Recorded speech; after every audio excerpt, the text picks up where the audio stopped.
Ang malaking, sinaunang mansyon ng Hacienda, Paraiso, ay nakatayo pa rin sa gitna ng malawak na lupain. Isang mapait na paalala ng dating kaluwalhatian nito. Hindi pa gaanong katagal, ang mga pinto'y bukas, ang mga bintana'y malinis, at ang bawat sulok ay pinupuno ng halakhak ni Aling Elena Valeriano. Ang puso at kaluluwa ng tahanan. Ang kanyang presensya ay nagbigay buhay sa bawat bulaklak sa hardin, sa bawat kurtina sa sala, sa bawat ngiti sa labi ng kanyang asawa, si Don Joaquin, at ng kanilang mga anak. Subalit, 3 taon na ang lumipas mula nang mawala siya, at ang Paraiso ay tila naging isang nusyo ng kalungkutan. Ang hangin na dating nagdadala ng halimuyak ng sariwang kape at nilagang tiyempurado ay napalitan ng amoy ng lumang kahoy, alikabok, at pinigil na kalungkutan. Ang mga kortina sa malalaking bintana na minsay nasiglang kinakaway ng hangin ay nayo'y kupas at nanlilimahid, parang mga mata ng isang nilalang na matagal nang umiiyak. Sa labas, ang mga hardin na minsay ipinagmamalaki ni Aling Elena, puno ng makukulay na bougainvillea, matamis na sampaggita at mga orchids na mainglat na inalagaan ay nayo'y nagagapangan ng damo. Ang mga landas ay nababalutan ng lumot at ang dating bukal ay tuyo. Bawat sulok ng hacienda ay sumasalamin sa kalagayan ng puso ng pamilyang Valeriano. Wasak, nalimutan, at nanlalamig. Si Don Joaquin Valeriano, ang dating matikas at makapangyarihang hesendero, ay nagmukhang anino ng kanyang dating sarili. Ang kanyang balikat ay tila laging nakakuba, ang naway nakakunot, at ang mga matay malalin, bitbit ang bigat ng hindi masambit na sakit. Matapos mawala si Elena, tila isinama rin nito ang bahagi ng kanyang kaluluwa. Ibinuhos niya ang lahat ng kanyang oras sa pamamahala ng hacienda, ngunit sa isang paraan na walang kaligayahan, puro tungkulin. Ang mga sulat sa kanyang opisina, ang mga pagpupulong sa mga manggagawa, ang mga desisyon sa negosyo. Lahat ay naging isang pader na pinagtataguan niya mula sa kanyang emosyon. Mas madalas siyang nasa opisina kaysa sa in-house. Iniiwasan ng bawat sulok na nagpapaalala sa kanyang asawa. Ang kanyang pag-iwas ay lumikha ng isang malalim na puwang sa pagitan niya at ng kanyang mga anak. Ayaw niyang baguhin ng anumang bagay sa bahay, tila ba sa pagpapanatili ng bawat dust particle sa lugar nito ay napapanatili niya ang alaala ni Elena. Ngunit ang alaala ay hindi na kundi isang pabigat, isang panikala na nagbibitkis sa kanyang pamilya sa isang nakaraan na hindi na makakabalik. Ang kanyang panganay, si Rafael, na mas kilala bilang Pain, Labing. 8 taong gulang ay naging isang binatilang puno ng galit at paghihimagsik. Sa ilalim ng bigat ng kawalan ng ina at ang pakiramdam na pinabayaan ng ama, si Pain ay madalas na nakikipagtalo, ang kanyang tinig ay laging puno ng hamon. Ang kanyang mga mata ay laging naghahanap ng paraan upang makatakas. Sa bilis ng kanyang motorsiklo, sa pakikisalamuha sa mga barkada sa bayan, o sa pagpapabaya sa kanyang pag-aaral. Ang hacienda, na dapat sanay kanyang mana, ay tila isang kulungan na nagpapaliit sa kanyang mundo. Kailangan kong umalit dito, ang bulong niya sa sarili, bago pa man niya marinig ang pamilya na busina ng kanyang motosiklo na nakahanda para sa isa pang walang patutunguang paglalakbay. Si Sofia, o Fea, 15 taong gulang, ay tila isang porselana na maaaring mabasag anumang oras. Siya ang anak na mas nakaramdam ng pangungulila sa kanyang ina. Malalim at sensitibo, natagpuan niya ang kalinga sa kanyang sining. Ang kanyang kwarto ay puno ng mga ginuhit na larawan. Mga malungkot na mata, iisang puno, mga bulaklak na nalalanta. Ang kanyang mga tula na isinusulat niya sa isang lumang notebook ay puno ng hinanakit at pagnanais sa isang yakap na matagal nang hindi niya nadama. Gusto niyang lapitan ang kanyang ama, ngunit ang lamig sa mga mata nito ay nagpapigil sa kanya. Mas pinili niyang magtago sa mundo ng kanyang imahinasyon, kung saan ang sakit ay may kulay at ang kalungkutan ay may melodya. Ang pinakabata, si Matthew, o Theo, 8 taong gulang, ay ang pinaka apektado sa lahat. Siya ang nakasaksi sa huling hininga ng kanyang ina. Mula noon, nanahimik siya. Walang boses, walang salita.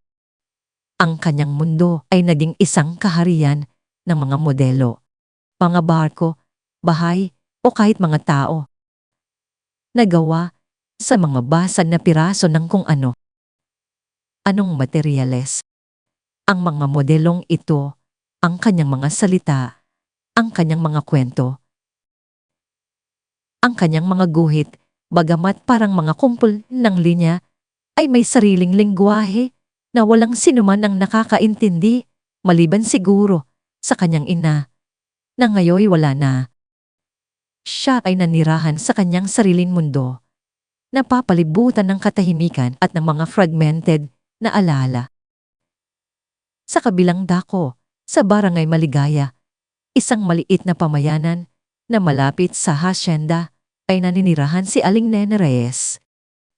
Siya ay isang bihasang mananahi. Ang kanyang mga kamay ay sanay sa paghawak ng karayom at sinulid. Ang kanyang mga daliri ay puno ng kalyo, ngunit may angking lambing. Si Nena ay isang ina na isa sa pagtataguyod ng kanyang anak na babae. Ang buhay niya ay isang testamento ng katatagan at kabutihan. Sa kabila ng kahilapan, ang kanyang mga mata ay laging may liwanag ng asa at ang kanyang ngiti ay laging nakahanda.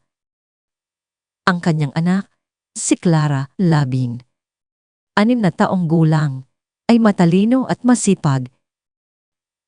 Ang pangarap ni Clara na maging doktor ay ang nagtutulak kay Nena na magtrabaho ng masigasig, at ang pagnanais na makita ang kanyang anak na matupad ang mga pangarap nito ay ang kanyang lakas. Mahal ni Clara ang kanyang ina at Nad. Paalala siya sa bawat pagod na kanyang dinaranas. Isang umaga, habang si Nena ay nagtatahi ng uniforme ng isang estudyante, dumating ang kanyang kumayadre, si Aling Petra, na may dalang balita. Nena, may trabaho ako para sa iyo sa Hacienda Paraiso. Ang sabi ni Aling Petra, ang kanyang tinig ay puno ng excitement. Kailangan nila ng maglilinis at aayos ang ilang luma nilang gamit. Maraming barong Tagalog at pangakusina na kailangan ahiin at ayusin. Malaki ang bayad. Nagulat si Nena. Ang Hacienda Paraiso ay isang alamat sa kanilang lugar. Isang simbolo ng yaman at kapangyarihan. Hindi niya inaasahan na makakapasok siya doon. Sa simula, aatubili siya.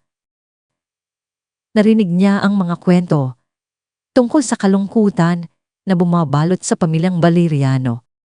Ngunit naisip niya si Clara, ang kanyang pangarap na makapag-aral ng medisina. Yon ang sapat na dahilan. Sige, kumadre. Salamat. Kailan ako magsisimula? Inabukasan, bitbit ang kanyang bag ng mga gamit sa pananahi at isang puso na puno ng kaba at asa. Si Nena ay tumapak sa malalaking pintuan ng Hacienda Paraiso. Ang kanyang unang hakbang sa loob ng mansyon ay tila pagpasok sa ibang mundo. Isang mundo na napakayaman, ngunit napakalungkot. Ang matayog na kisame, ang mga malalaking chandelier na pinubulikat ng alikabok ang mga lumang kasangkapan na natakpan ng puting tela. Lahat ay sumisigaw ng isang kaluwalhatian na nawala. Napakalaki naman ito, bulong ni Nena sa sarili, habang ginagabayan siya ng isang matandang katulong, si Manang Soling, papunta sa isang silid na puno ng mga lumang barong Tagalog at mga nakatuping kurtina. Nagsimula si Nena sa kanyang trabaho. Ang bawat barong ay tila may kwento, ang bawat kurtina ay may alaala. Habang nagtatahi at naglilinis, tahimik niyang inobserbahan ang mga kaganapan sa bahay. Nasaksihan niya ang pagiging malamig ni Don Joaquin. Ang kanyang boses ay laging may awtoridad, ngunit walang lambing. Isang hapon, habang naglilinis siya sa kusina, narinig niya ang sigawan sa dining room. Aeng. Bakit ganoon na naman ang iyong marka sa eskwela? Hindi ka ba natututo? Ang boses ni Don Joaquin, matigas at puno ng pagkadismaya. Ano bang pakialam mo? Papa, busy ka naman lagi sa trabaho mo, hindi mo nga kami nakakausap. Galit na sigaw ni Paeng. Ang kanyang tinig ay puno ng kirot. Naramdaman ni Nena ang pamilya na tunog ng isang upuan na humahampas. Nakita niya si Kia na tumakbo papasok sa kanyang kwarto. Ang kanyang mga mata ay puno ng luha. Si Tio naman, na tahimik na naglalaro sa isang sulok, ay biglang napatigil at nanginginig. Ang kanyang maliit na kamay ay mahigpit na nakakapit sa kanyang modelong bangka. Tila ba, ang bawat sigaw ay isang basag sa kanyang mundo. Ang buong bahay ay nanginginig sa tensyon at si Nena ay nakaramdam ng isang malalim na kawa sa mga bata. Ang bahay na ito ay hindi tahanan, kundi isang kulungan ng kalungkutan. Nang sumunod na araw, inatasan si Nena na linisin ang isang abandonadong silid sa dulo ng pasilyo na sinasabing kwarto ni Tio. Pagpasok niya, bumungad sa kanya ang isang mundo ng mga basad na piraso at alikabok. Ang sahig ay puno ng maliliit na modelo. Mga bangka, mga bahay, mga kakaibang istruktura, gawa sa kahoy, plastik, at kahit mga lumang papel. Ang bawat isa ay tila isang pahina sa isang hindi nababasang libro. Habang maingat na naglilinis, nilagay ni Nena ang isang kahon, ang mga modelo, sa isang tabi. Ngunit sa hindi inaasahang pagkakataon, sumabit ang kanyang paa sa isang lumang kurtina at ang kahon ay nahulog. Kalat. Kalat ang mga modelo sa sahig. Napatayo siya, gulat na gula.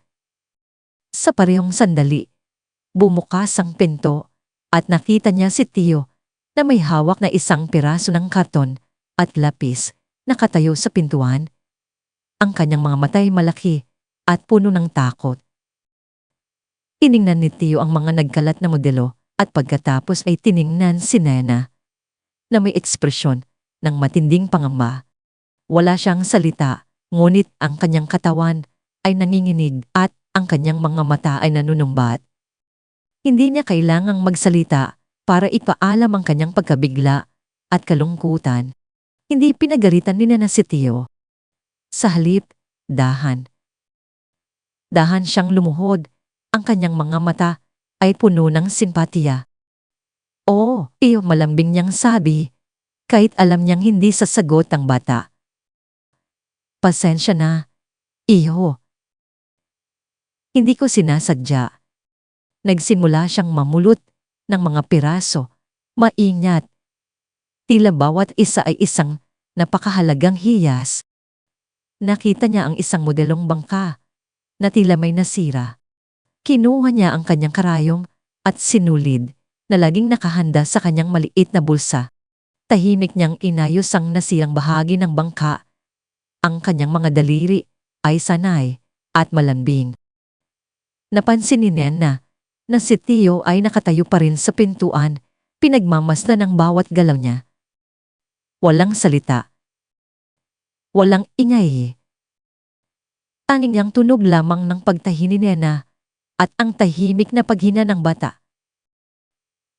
Matapos ayusin ang bangka, inabot niya ito kay Tio. Ayan, iyo. Puo na ulit. Sa unang pagkakataon, sa loob ng maraming taon, nagkaroon ng bahagyang pagbabago sa mukha ni Tio. Ang kanyang mga mata na lading malungkot ay nagkaroon ng bahagyang kislap. Dahan niyang kinuha ang bangka, ang kanyang mga daliri ay marahan na hinawakan ang bahaging tinahi ni Nena. Hindi siya nagsalita, ngunit ang kanyang paghawak sa bangka ay tila isang pahayag. Isang hindi masanbit na pasasalamat. Ngumiti si Nena sa kanya, isang ngiti na puno ng init at pag-unawa. Mula sa malayo, sa dulo ng pasilyo, nakita ni Don Joaquin ang tanawin. Nakita niya si Nena na nakaluhod sa harapan ng kanyang anak.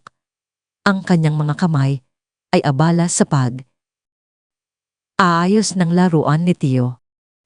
Nakita niya ang bahagyang pagbabago sa ekspresyon ni Tio. Isang bagay na hindi niya nakita sa loob ng mahabang panahon. Nagulat siya. Isang bahagyang kislap ng pag-asa ang sumilay sa kanyang puso. Ngulit mabilis din itong nawala. Tila ba ayaw niyang kilalanin ang emosyon na yon. Tumalikod siya, nagpatuloy sa kanyang lakad. Pilit na ibinalik ang kanyang sarili sa lamig ng kanyang trabaho. Ngunit si Nena, na naramdaman ang sulyap ni Don Joaquin, ay nanatili sa kanyang pwesto. Sa loob ng kanyang puso, naramdaman niya ang isang malalim na pagkaunawa. Hindi lamang ang mga dingding ng hasyenda ang nababalutan ng alikabok, kundi pati na rin ang mga puso ng mga nanihirahan dito. Naramdaman niyang ang mga batang ito ay hindi lamang nangangailangan ng tagalinis o tagapamahala. Kailangan nila ng pag-unawa at pagmamahal. Isang bagay na hindi kayang bilhin ng yaman.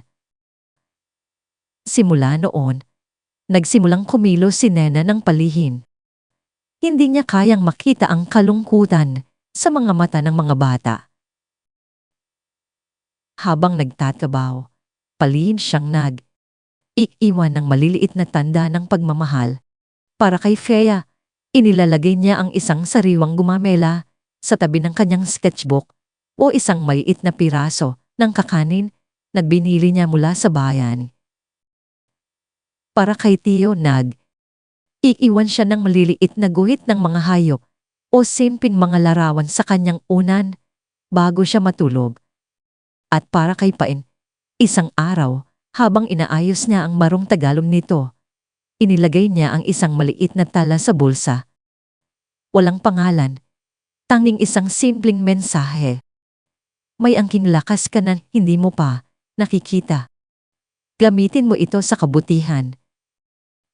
Ang mga bata ay nagtataka. Sino ang ihiman ng mga ito? Hindi nila ito usapan, ngunit sa bawat maliit na aksyon ng kabutihan, isang maliit na butil ng pag-asa ang dahang sumisibo sa tuyong lupa ng kanilang mga puso. Ang bakas ng kalungkutan ay naroroon pa rin, ngunit ngayon, may isang bagong marka. Ang maliliit na bakas ng kamay ng isang babaeng nagbibigay ng pagmamahal, tahimik at walang hinihining kapalit. Ang mga binhi ng pag-asa ay dahang sumisibol sa tuyong lupa ng Hacienda Paraiso, unting pumipiglas mula sa ilalim ng mabigat na bato ng kalungkutan. Si Aling Nena Reyes, sa kabila ng kanyang pagiging isang simpleng mananahi at manggagawa, ay nagtataglay ng isang kakaibang kapangyarihan ng pag-unawa at pagmamahal. Ito ang naging susi upang unting basagin ang pader na itinayo ng bawat Valeriano, lalo na ng 3 bata. Sa mga sumunod na linggo, si Nena ay naging mas higit pa sa isang tagapaglinis o tagapagtay. Naging isang anino siya ng asa, tahimik na gumagala sa mga sulok ng hasyenda. Iiwan ng mga maliit na butil ang kabutihan. Para kay Tio, ang bata na laging nakakulong sa sarili nitong mundo ng katahimikan at mga modelong piraso. Napansin ni Nena ang kakaibang pagkaakit nito sa paggawa ng mga miniature.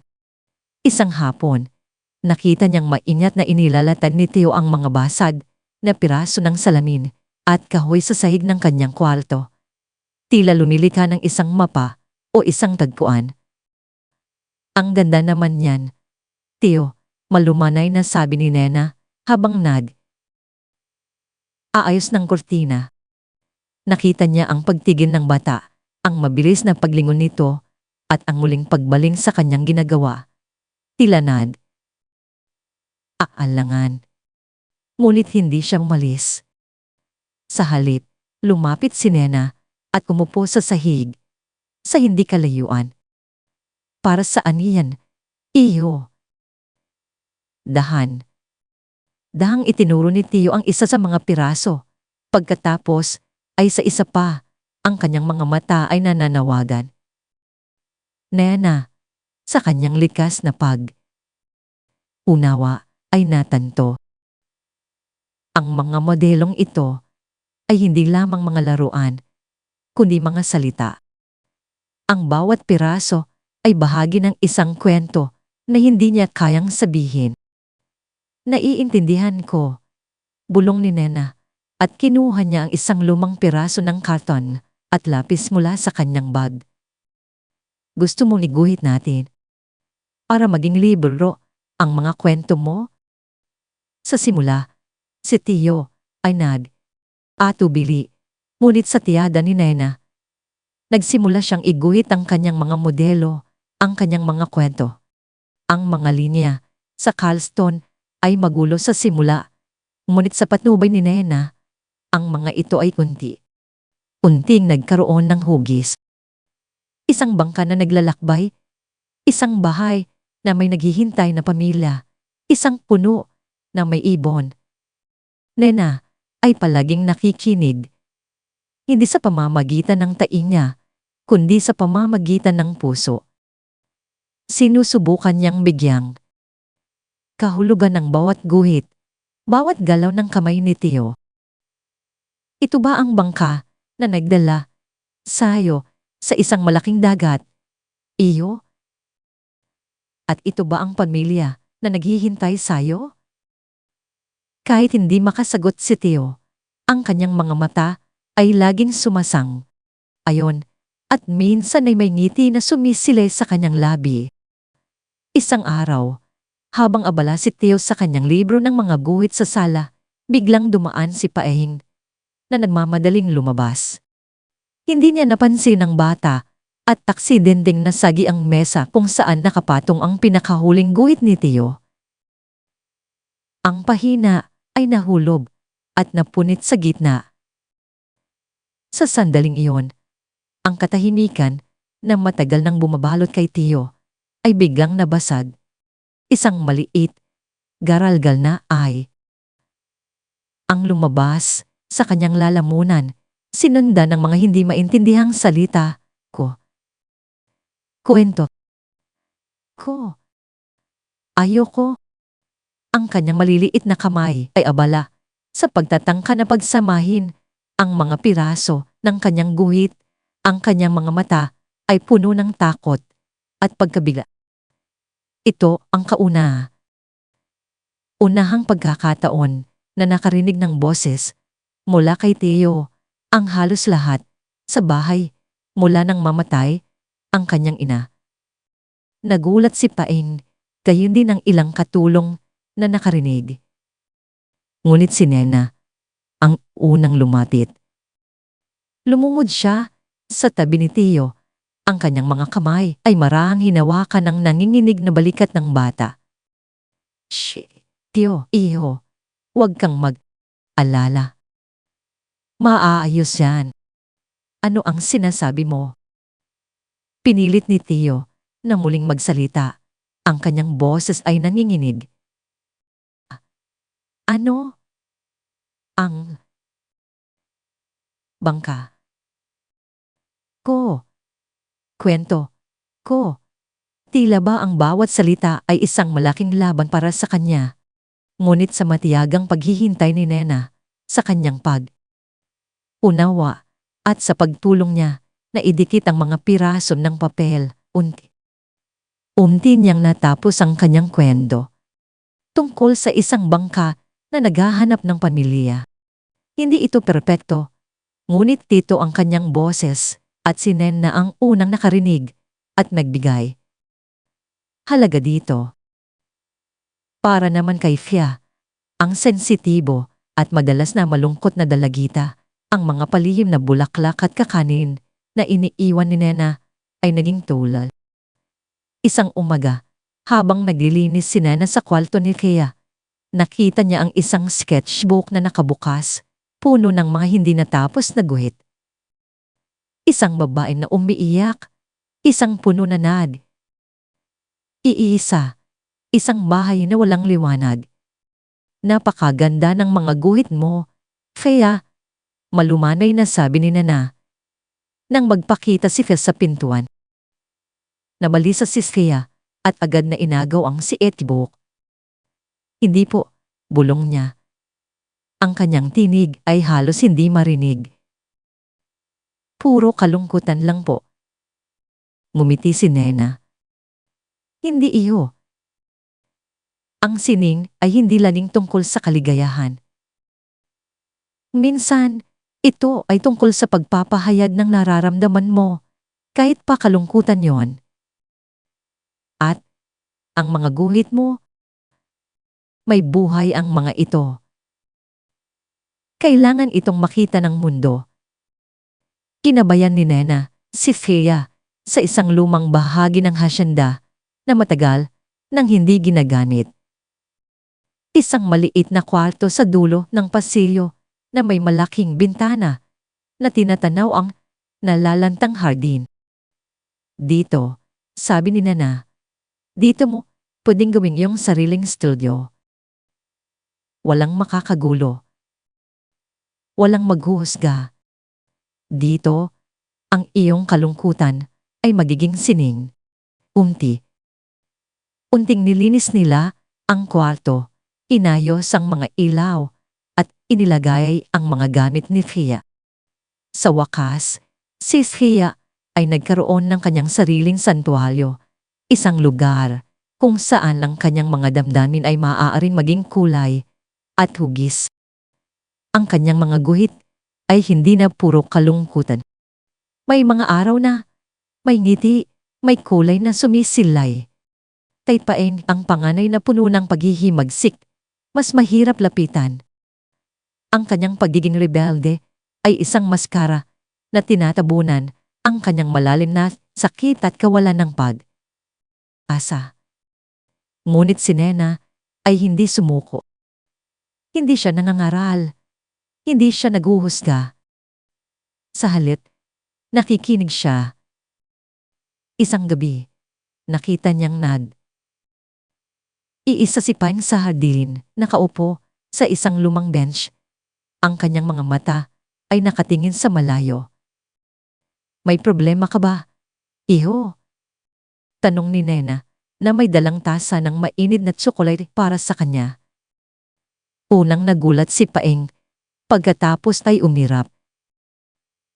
Ano ba ang pakialam mo? Hindi ko naman kailangan makialam, sagot ni Nena, umupo sa tabi niya. Pero kung kailangan mo ng makikinig, nandito lang ako. Tahimik silang nanatili sa ilang sandali. Ngunit sa kabila ng pagiging matigas ni Paeng, ang simpleng presensya ni Nena, ang init ng tsokolate, at ang kanyang hindi panghuhusgang mga mata ay unti Unting nagpababa ng kanyang depensa.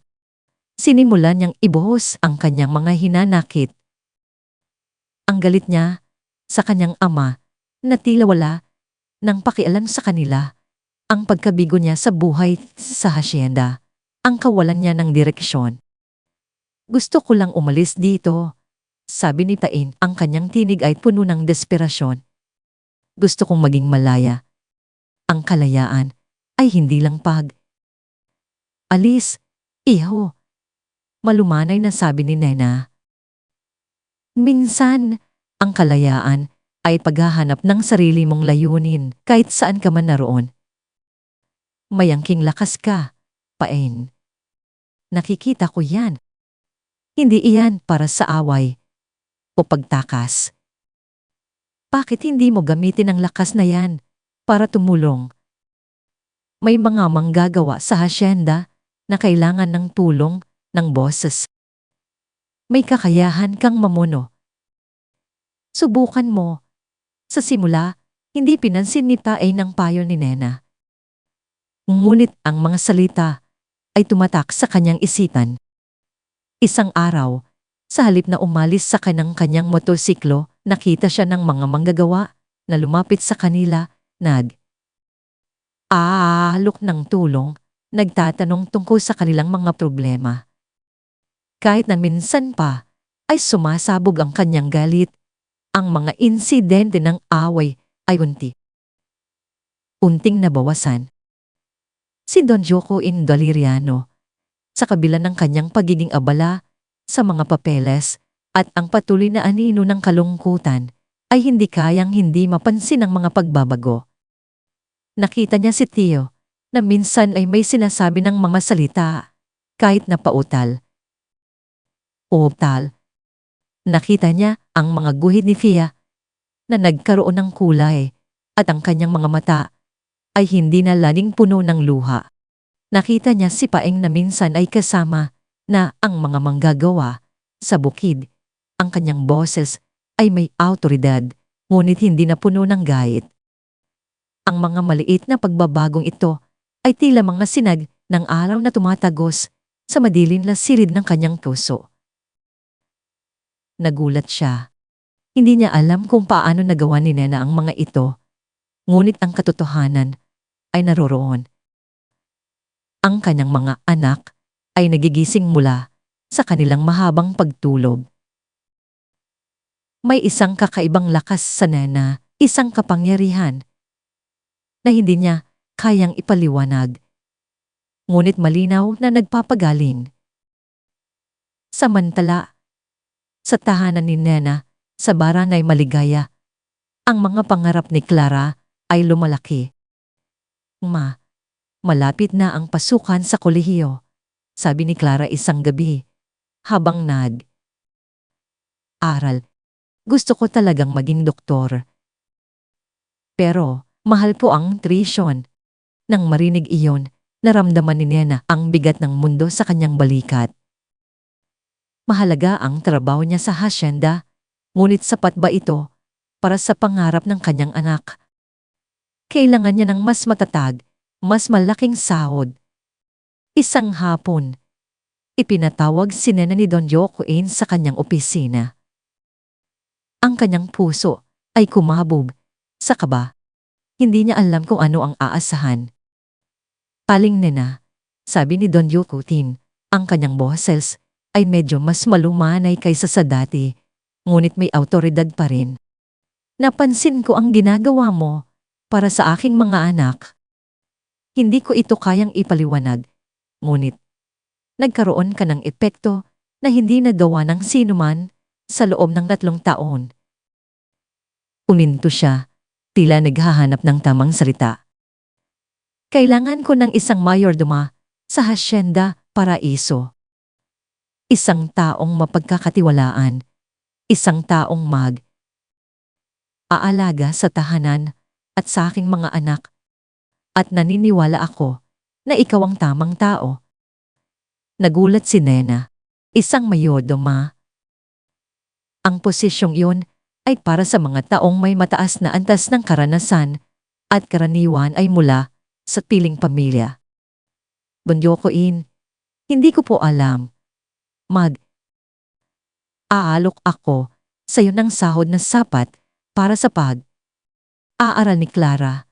Pagpapatuloy ni Don Jokoin na tila nabasa ang kanyang isip. At higit pa sa iyon, maaari siyang tumira dito, kasama mo, aral siya ng medisina. Ito ay para sa kanya at para sa iyong mga ginawa para sa aking pamilya. Dito nagsimula ang malalim na tunggalian sa puso ni Nena. Ang alok ay napakageneros. Isang pagkakataon na matupad ang pangarap ni Clara. Ngunit ito rin ay nangangahulugan na mas malalim siyang mapapasok sa buhay ng mga Valeriano, isang pamilyang may malalim na sugat. Makakaya ba niya? At paano? Si Clara. Nang sabihin ni Nena kay Clara ang alok, ang reaksyon ng kanyang anak ay hindi inaasahan. Ma, magiging mayordomo ka sa kanila. At titira tayo doon. Hindi po. Paano naman ako? Baka naman po, maagaw ka nila sa akin. Baka makalimutan mo na ako dahil mayaman sila at ako'y. Hindi natapos ni Clara ang kanyang pangungusap, ngunit ang takot at kawalan ng kapanatagan sa kanyang mga mata ay sapat na. Ayoko pong mawala ka sa akin, Ma. Hindi natin sila kapantay. Ang mga salita ni Clara ay tumimo sa puso ni Nena. Nilikha nito ang isang maliit, ngunit masakit na rido sa pagitan ng Ina. Naramdaman ni Nena ang aalala ni Clara, ngunit alam din niya na ito ang tanging paraan para matupad ang pangarap ng kanyang anak. Sa huli, sa kabila ng aatubili ni Clara, tinanggap ni Nena ang alok, umaasa na maiintindihan din siya ng kanyang anak sa paglipas ng panahon. At tulad ng isang bagyo na biglang dumating si Tita Consolucion Valeriano, ang nakababatang kapatid ni Don Joke. Isang matikas at mayaman na babae, may matalim na dila at mga matang laging nanghusga. Dumating siya mula sa syudad upang maghanda para sa undas, ang taunang paggunita sa araw ng kamatayan ni Aling Elena. Ang kanyang presensya ay tila nagpabigat sa hangin ng hasyenda. Sa kanyang unang pagkakita kay Nena, nang mayo'y abala sa aayos ng mga bulaklak sa altar para sa darating na misa, agad na nagpakita si Tita siya ng pagkasuklam. Kapatid, sabi niya kay Don Jokoin, ang kanyang boses ay hindi nalalayo sa pandinig ni Nena. Sino ang babaeng iyan? Bakit may kasangbahay na nakikialam sa mga ari? Aliyan ng Ate Elena. Ang kanyang tingin ay matalin. Sinisiyasat si Nena mula ulo hanggang paa. Siya si Aling Nena. Sean, sagot ni Don Jokoin. Ang kanyang tinig ay may bahid ng pagtatanggol. Siya ang bagong mayordoma ng hasyenda. Tumawa si Tita Sean, isang mapanlaid na tawa na nagpatindig ng balahibo ni Nena. Aba, mayordoma, ang isang hamak na mananahi. Jokoin, hindi mo ba nakikita? Inaganit ka lamang ng babaeng iyan. Ang mga babaeng galing sa mahilap na komunidad, napakadaling akit ng mga lalaking mayaman. Sigurado akong may masama siyang intensyon. Baka gusto niyang agawin ang pwesto ng Ate Elena. Ang kanyang mga salita ay tila mga palaso na tumimo sa puso ni Nena. Walang paggalang, puno ng pagdududa at malinaw na paghamak. Pinilit ni Nena na huwag ipakita ang kanyang pagkadismaya, ngunit naramdaman niya ang init ng kanyang pisngi. Alam niya na ang laban niya sa hasyenda ay hindi lang para sa mga bata, kundi para na rin sa kanyang sariling dangal. Tumating ang araw ng undas. Ang Hacienda Paraiso, sa loob ng isang araw, ay muling naging buhay. Ngunit hindi sa kaligayahan, kundi sa isang matinding kalungkutan. Ang mga kandila ay nagningas sa paligid ng altar ni Aling Elena na pinalamutian ng kanyang mga paboritong bulaklak at mga larawan. Ang mga bisita ay dumating. Karamihan ay mga kaibigan ng pamilya at mga kamag. Anak, lahat ay nagdadala ng sariwang kalungkutan. Nena, naabala sa paghahanda ng pagkain at pag-aasikaso sa mga bisita ay palaging may sulyap sa mga bata. Si Tio ay tahimik na nakaupo sa isang sulok, nakakapit sa kanyang modelong bangka. Si Sia ay sumasama sa kanyang mga kamag. Anak, ngunit ang kanyang mga mata ay malungkot at nakatuon sa larawan ng kanyang ina. Si Paing ay nakatayo sa labas, tila atubili na pumasok. Si Don Yokoin, sa ilalim ng presyon ng mga alaala, ng pagtingin ni Tita Sean at ng kanyang sariling sakit, ay unting nalunod sa kalungkutan. Habang nagsasalita ang pari, ang kanyang mukha ay naging maputla. Ang kanyang mga mata ay nanlabo. Tila bumalik siya sa araw na nawala si Elena. Ang bawat salita tungkol sa pagkawala, ang bawat pagdarasal, ay tila nagpapabaliw sa kanya. Biglang tumayo si Don Joaquin. Ang kanyang mga mata ay puno ng galit at desperasyon. Tigil. Tigil na. Sigaw niya, ang kanyang boses ay nanginginig. Wala na siya. Wala na. Bakit pa natin pinipilit ang lahat ng ito? Wala na kayong magagawa. Hindi siya babalik. Sa kanyang galit, inampas niya ang mesa, kung saan nakapatong ang mga larawan ni Elena, ang mga kandila, at ang mga bulaklak. Tumalsik ang mga ito, ang ilang kandila ay nabasag. Ang mga bata ay nagulat, lalo na si Tio, na agad na nagtago sa likod ng isang upuan, naninginig. Si Fia ay napaiyak, habang si Paeng ay lumabas ng bahay, galit na galit sa kanyang ama. Ang mga bisita ay natahimik, ang kanilang mga mata ay puno ng awa at pagkabit. Lumapit si Tita Sean kay Don Joaquin, ang kanyang mukha ay puno ng pagkadismaya. Ngunit sa halip na aliwin ang kapatid, lumingon siya kay Nena, ang kanyang mga mata ay puno ng paninisi. Tingnan mo, Nena. Sinabi ko na sa'yo, hindi mo kayang kontrolin ang kapatid ko. Ikaw ang mayordoma, di ba? Bakit mo hinayaan itong mangyari? Palpak ka. Naramdaman ni Nena ang bigat ng lahat ng salita, ang sakit ng puso ng mga bata, at ang kawalan ng katarungan sa mga paratang ni Tita Sean. Alam niya na hindi ito ang oras para maging duwag. Nang matapos ang gulo, at ang mga bisita ay umuwi na, natagpuan ni Nena si Don Joaquin na nakaupo sa kanyang opisina, madilim at tahimik. Ang kanyang mukha ay nakatakip sa kanyang mga kamay. Lumapit si Nena, hindi sa pagyuko o pagkatakot, kundi sa isang matuwid na tindig.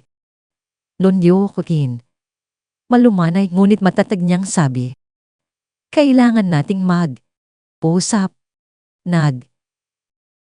Angat ng ulo si Don Joaquin, ang kanyang mga mata ay puno pa rin ng sakit at galit. Ano pa ba ang gusto mong sabihin, Nena? Hindi mo ba nakita ang kahihiyan na nangyari? Hindi ko kayang kalimutan siya. Hindi ko po kayo hinihiling na kalimutan si Aling Elena, sabi ni Nena. Ang kanyang tinig ay puno ng empatiya. Wala pong sino man ang makakapuno sa kanyang pwesto.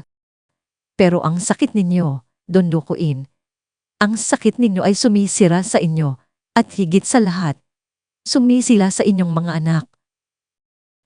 Nakikita ko po kung paano sila nagdurusa.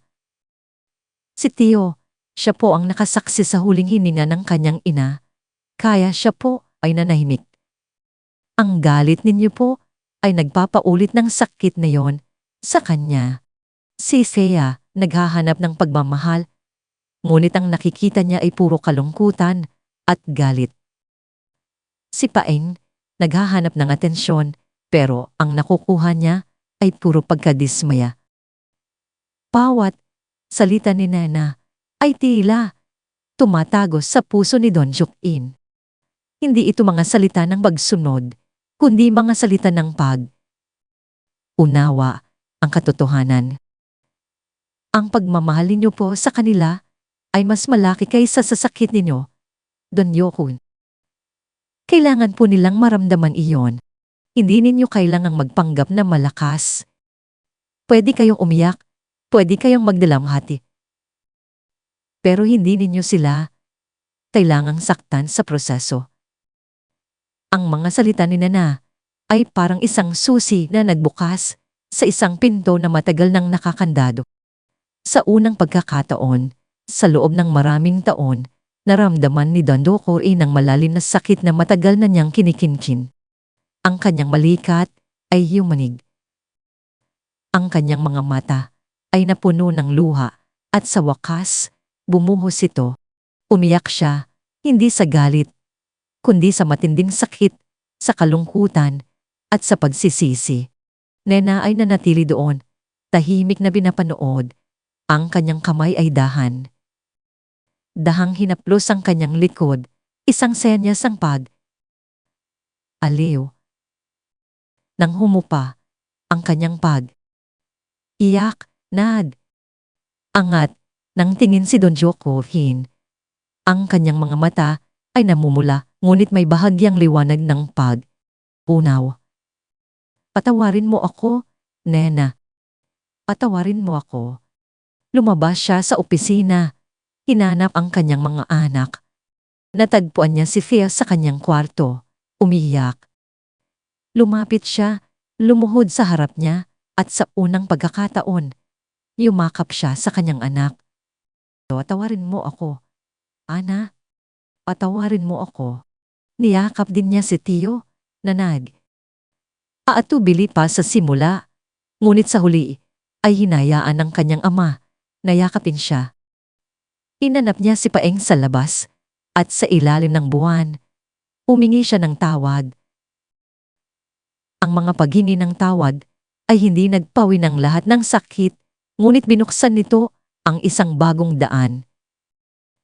Isang daan na puno ng asa, bagamat marupok pa ang bininang asa na matagal nang nakalibing ay nagsimulang sumibol. Salamat sa unawa at tapang ng isang simpleng mananahi.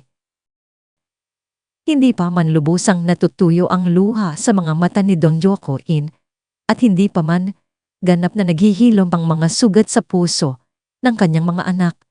Muling, nagpakita ang anino ng pagluda.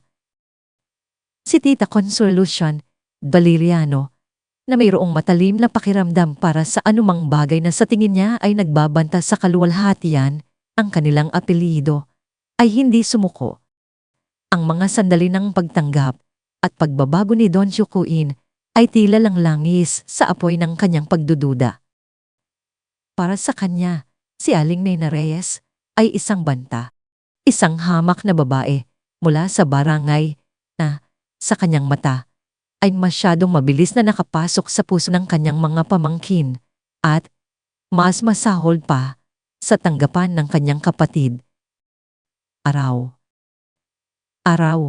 pagkatapos ng misa o sa tuwing makikita niya si Don Joaquin na nagpapahinga sa hardin, tahimik na lumalapit si Tita Sean, ang kanyang tinid ay tila bulong ng ahas na dumadaloy sa taing niya ng kapatid. Joaquin, simula niya isang hapon, habang iinuman sila ng kape sa balkonahe. Napansin ko, masyado nang maluwag ang iyong kamay sa aling ninanayan. Hindi ba't siya ay isang mananahilang naman noon? Ngayon, mayor dumana. At tignan mo pang kanyang mga galaw. Masyadong malapit sa mga bata. Kumunot ang noo ni Don Jokuin. Sean, nagkaroon siya ng malaking tulong sa mga bata. Nagsimulang magsalita si Tio at si Thea nagsimulang magpinta muli. Si Paing, hindi na ganoon ka? Rebelde. Ngumiti si Tita Sean, ngunit hindi umabot sa kanyang mga mata ang ngiti. Oo, Jokuin, napaka-inosente mo talaga. Ang mga babaeng galing sa mahirap na lugar, marunong silang manlinilang. Ang kabaitan niya, hindi ba't nakita mo na ang ganitong kasing kabaitan noon? Yung tipong kabaitang may halong motibo. Gusto niya ang posisyon ni Elena. Gusto niya ang yaman ng mga Valeriano. Gusto niyang maging ginang ng hasyenda, paraiso. Ang mga salita ni Tita Sean ay tila pako na unting ibinabaon sa puso ni Don Jokuin. Oo, nakita niya ang pagbabago sa kanyang mga anak at alam niya ang mahalagang papel ni Nena doon.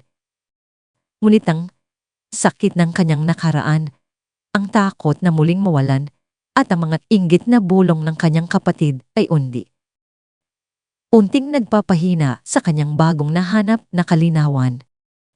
Ang alaala ni Elena ay isang sagladong pader sa kanyang puso at ang ideya na may isang taong papalit dito, kahit pa sa mabuting paraan, ay nagdulot ng matinding pagtutol sa kanya.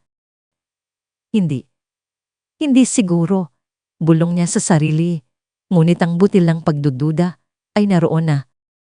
Nagkamali ako noon kay Elena, baka nagkakamali ako ulit. Sa mga sumunod na araw, tila mas naging maluwag ang dila ni Tita Sean. Pinibigkas niya ang mga kwento ng mga mahihirap na umaakyat sa lipunan sa pamamagitan ng pag-akit sa mga mayayaman. Ulit niyang sinasabi na si Nena ay hindi karapat. Dapat sa tiwala ng mga Valeriano, hindi karapat. Dapat sa posisyon at lalong hindi karapat. Dapat na magkaroon ng malapit na ugnayan sa kanilang pamilya. Isipin mo, Jokuin, dagdag niya, kung ipagpapatuloy mo ang ganitong iwan sa kanya, ano na lang ang sasabihin ng mga tao? Ang dignidad ng pangalan ng Valeriano.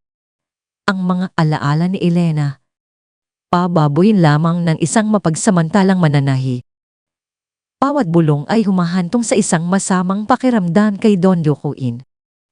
Ang kanyang bagong nahanap na asa at unawa ay unting nagiging ulap ng pagkalito. Nakita niya ang kabutihan ni Nena, ngunit ang kanyang sariling mga takot. Ang takot na muling malinlang, ang takot na mabigo si Elena. Ang takot sa pag-usga ng lipunan.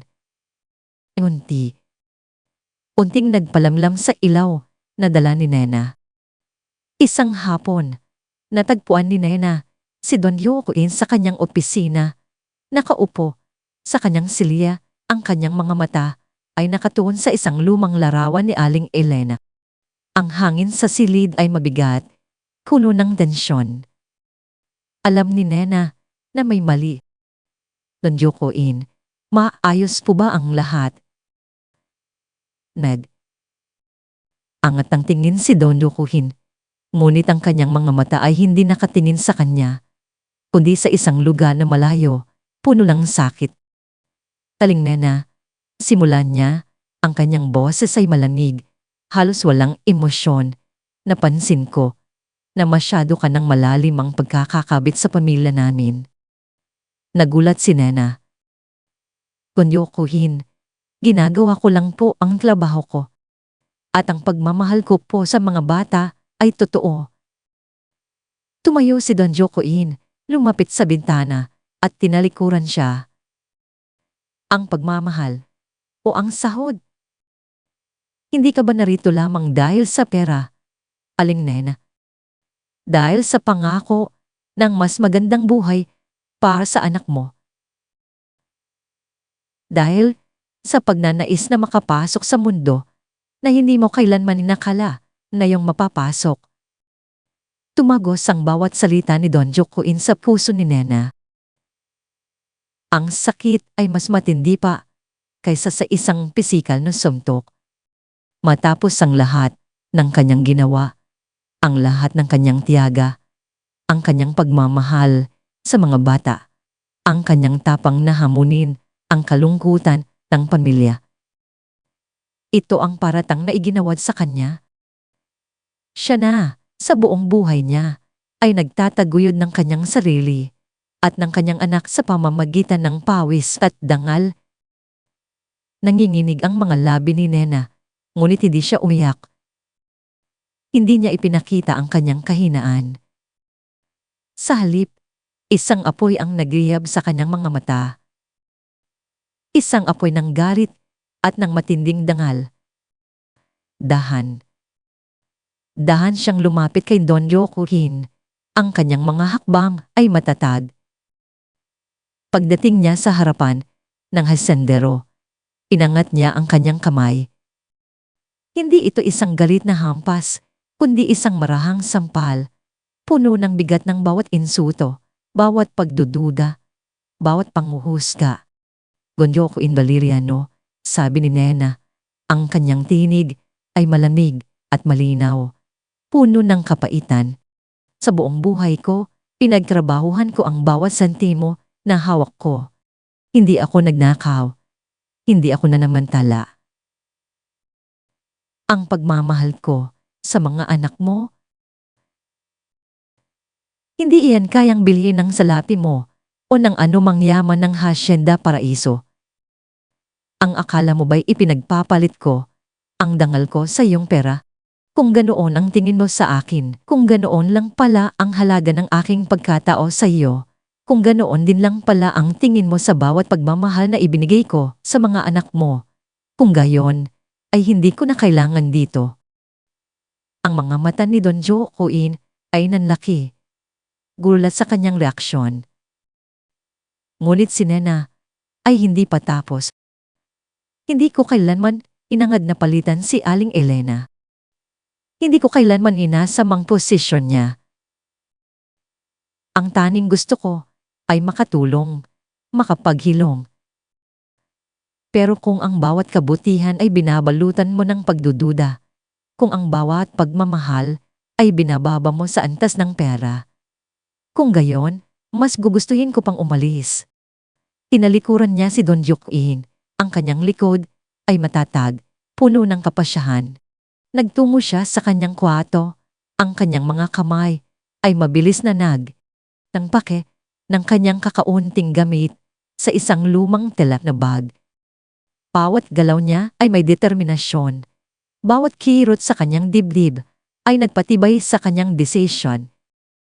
Hindi siya mananatili sa lugar kung saan ang kanyang dangal ay nilurakan. Nang makita ni Clara ang kanyang ina na impake, agad siyang napalapit. Ang kanyang mga mata ay puno ng pag-aalala. Ma, aalis na naman po tayo. Hindi po ba? Sinabi ninyo na babalik tayo dito para sa kinabukasan ko. Niyakap ni Nena si Clara. Ang kanyang mga mata ay puno ng luha. Ngunit pinilit niyang maging matatag. Anak, hindi ko kayang manatili sa lugar kung saan ang dangal mo at ang dangal ko ay binabalwala. Mas mabuti pang mahirap tayo, pero buo ang ating pagkatao. Kaysa mayaman tayo, pero wasak ang ating kaluluwa. Ang sakripisyo ko para sa iyo, Clara. Hindi iyan para lang sa salapi. Para iyan sa pagpapahalaga sa ating sarili. Kung hindi nila kayang bigyang halaga yun dito. Kung gayon, hindi tayo nararapat dito. Naramdaman ni Clara ang pait sa tinig ng kanyang ina at ang bigat ng kanyang mga salita. Ang kanyang mga pangarap ay tila biglang gumuho. Ang sakripisyo ng kanyang ina ay tila naging walang kabuluhan. Sa galit at sakit, tumakbo si Clara, umiiyak. Ang pinto ng hasyenda, paraiso ay muling sumara, hindi lamang sa nena, kundi pati na rin sa huling butil ng asa na naramdaman ng mga Valeriano. Sa alis ni Nena, ang hasyenda paraiso ay muling nilamon ng lamig at kadiliman. Mas malalim pa kaysa sa dati. Ang bahay ay naging isang libingan ng katahimikan at desperasyon. Si Tio, na nagsimula ng magsalita, ay muling nanahimik.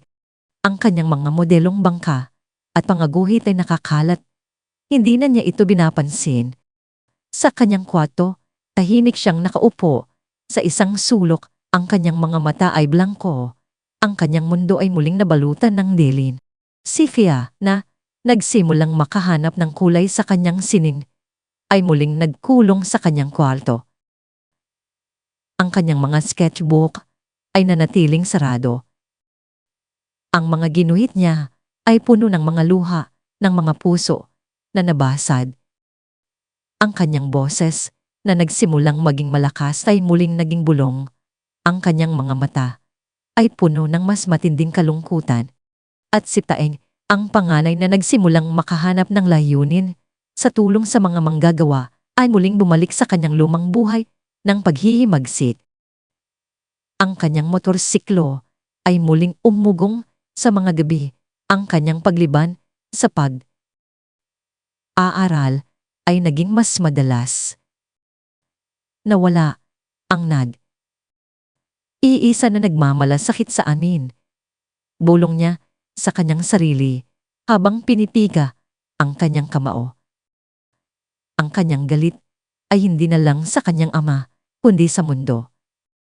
Si Don Joaquin Valeriano, sa kabilang banda, ay nakaramdam ng isang malalim na kawalan. Ang alis ni Nena ay tila iwan ng isang malaking butas sa kanyang puso. Ang sampal ni Nena ay hindi lang sa kanyang pisngi tumama, kundi pati na rin sa kanyang dangal, sa kanyang konsensya. Nagsimula siyang tanungin ang kanyang sarili. Tama ba ako? Totoo ba ang mga paratang ko? Ang bahay ay tahimik, ngunit ang katahimikan ay nagdala ng mga nagbabanggaan na tinig sa kanyang isipan. Ang mapalinlang na bulong ni Tita Sean at ang matatag na mga salita ni Nena. Ngunit ang pinakamabigat sa lahat ay ang katahimikan ng kanyang mga anak, ang pagbabalik sa kanilang dating kalungkutan. Isang gabi, habang nakaupo si Don Joaquin sa madilim na sala, narinig niya ang mahinang uungol ni Tio mula sa kwarto nito. Ang tunog ay tila nagpabaliw sa kanya. Nakita niya si Fia na lumabas ng kwarto. Ang kanyang mga mata ay namumula at tumingin sa kanya ng may panunumbat. Biglang bumukas ang pintuan ng sala. Si Paeng. Ang kanyang mga mata ay nagnininas sa galit, ngunit may bahid din ng sakit. Lumapit siya kay Don Joaquin. Ang kanyang mga hakbang ay matatag. Papa, tawag niya, ang kanyang tinig ay malamig. Ano ang ginawa mo? Nagulat si Don Joaquin. Paeng, hindi mo naiintindihan. Ano ang hindi ko naiintindihan, Papa? Putol ni Taeng, ang kanyang boses ay nanginginig sa galit. Ang hindi ko naiintindihan ay kung bakit mo sinira ang tanging asa na meron kami. Ang tanging taong nagpakita ng tunay na malasakit sa amin. Sa tingin mo ba'y hak na pera lang ang dahilan kung bakit aksaya si Aling Nena ng panahon para sa amin? Siya ang nagpabalik ng boses ni Tio. Siya ang nagpabalik ng kulay sa mundo ni Fia. Siya ang nagpakita sa akin ng ibang daan. At ngayon, itinaboy mo siya dahil lang sa bulong ang isang taong hindi kailanman nagpakita ng tunay na pagmamahal sa amin. Napasinghap si Fia na nakatayo sa likod ni Paeng. Totoo yan, Papa. Si Aling na lang ang nakakaintindi sa akin. Hindi siya masama. Hindi siya mukhang pera. Dahang lumabas si Tio mula sa kanyang pinagtataguan, ang kanyang mga mata ay nanunumbat kahit walang salita. Ang kanyang presensya, ang kanyang katahimikan ay mas matindi pa sa anumang salita. Napaupo si Don Joaquin, tila nawala ng lakas. Ang mga salita ng kanyang mga anak ay tumatagos sa kanyang kaluluwa. Ang kanyang panganay, ang anak na matagal niyang kinagalitan, ang anak na matagal niyang pinabayaan ay ngayon ang nagsisilbing kanyang boses ng katotohanan. Dati, Papa, nagkamali ako sa paghusgas sayo. Pagtuloy ni Paeng, ang kanyang tinig ay lumambot, pulo ng pait. Pero ngayon, ikaw ang gumagawa ng mas malaking pagkakamali. Hindi mo nakikita ang tunay na ginto dahil nabubulagan ka ng iyong sariling sakit at ng mga sinasabi ni Tita Sean. Si Aling Nena ay hindi mukhang pera. Siya ay mabuting tao. Siya ay nagpahalaga sa amin ng higit pa sa kayamanan na naroon ka. Ang mga salita ni Paeng ay tila kidlat na tumama kay Don Joaquin. Ang kanyang mga anak, ang pinakamahalaga sa kanyang buhay, ay nagkakaisa laban sa kanya. Ang kanilang sakit ay naging kanyang sakit. Sa wakas, naiintindihan niya. Naging bulag siya. Naging duwag siya. Pinabayaan niya ang mga alaala ni Elena na bumulag sa kanya sa katotohanan ng buhay at ng mga taong nakapaligid sa kanya. Tumayo si Don Joaquin.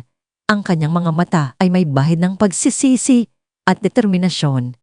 Umarap siya kay Tita Sean na biglang lumabas mula sa anino ng pasilyo, gulat sa mga nangyayari. Sean, sabi ni Don Joaquin, ang kanyang tinig ay matatag at puno ng awtoridad na matagal nang nawala. Ama na.